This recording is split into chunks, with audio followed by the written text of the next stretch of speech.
Good morning friend. हम लोगों ने पिछले वीडियो में पढ़ा था फंडामेंटल राइट, मौलिक अधिकार।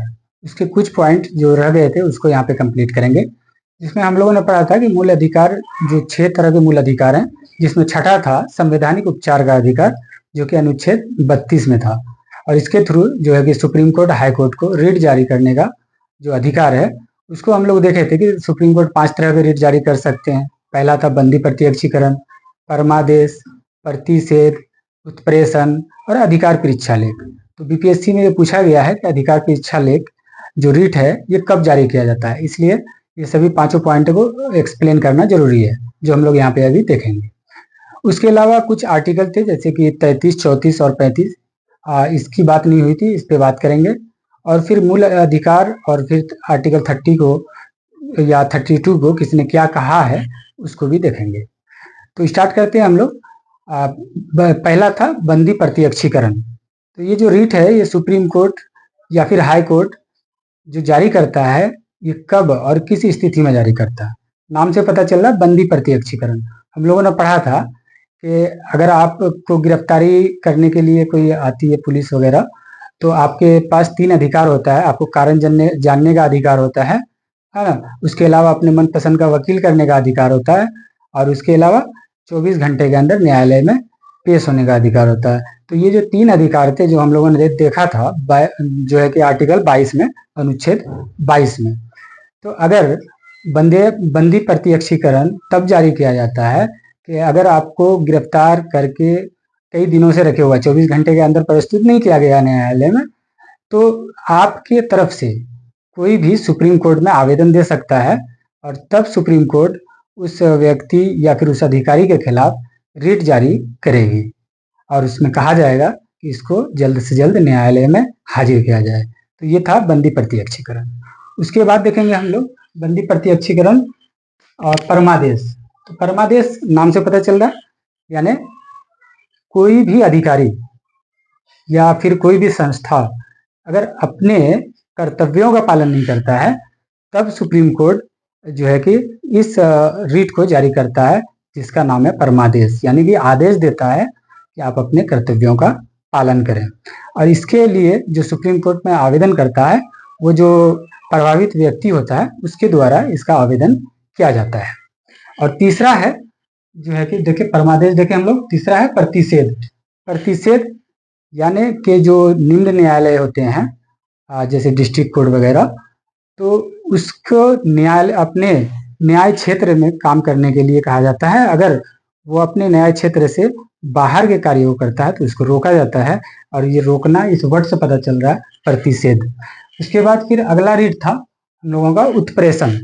उत्प्रेषण में क्या होता है कि जो निचली अदालत होती है उसको उत्प्रेषण यानी प्रेरित किया जाता है कि ये आपके क्षेत्र अधिकार से बाहर है, इसको सुप्रीम कोर्ट ट्रांसफर करें।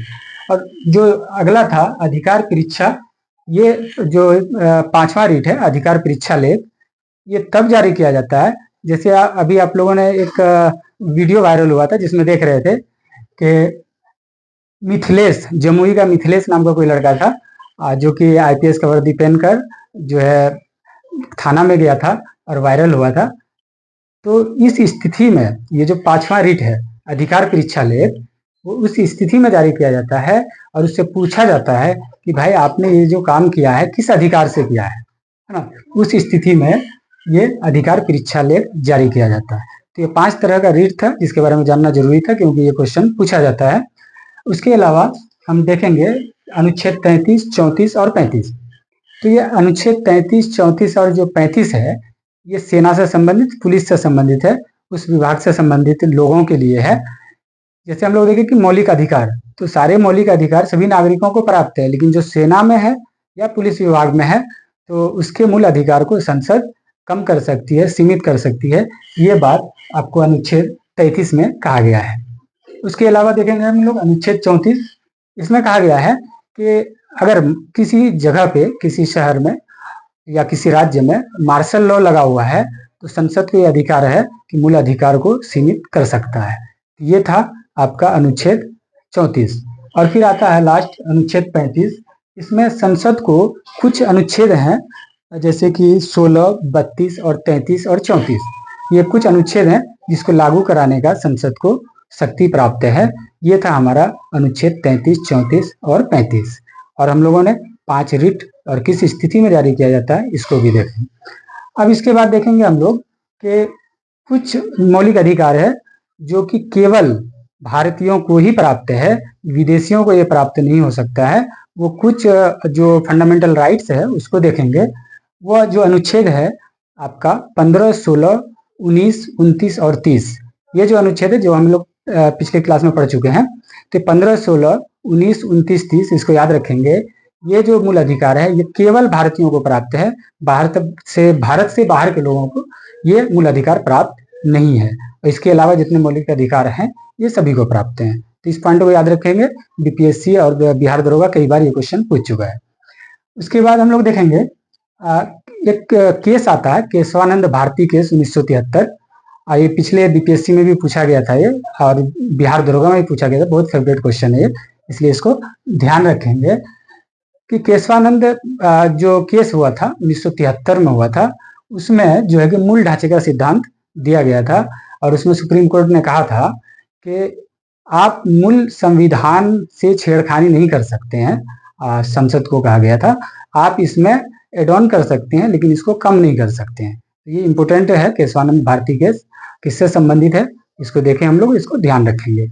उसके अलावा आप देखेंगे कि मूल अधिकार किस स्थिति में रोका जा सकता है या निलंबित किया जा सकता है। तो मूल अधिकार अगर इमरजेंसी लगा हुआ है देश में, आपातकाल की स्थिति है, जैसे कोरोना के समय देखे थे हम लोग, है ना।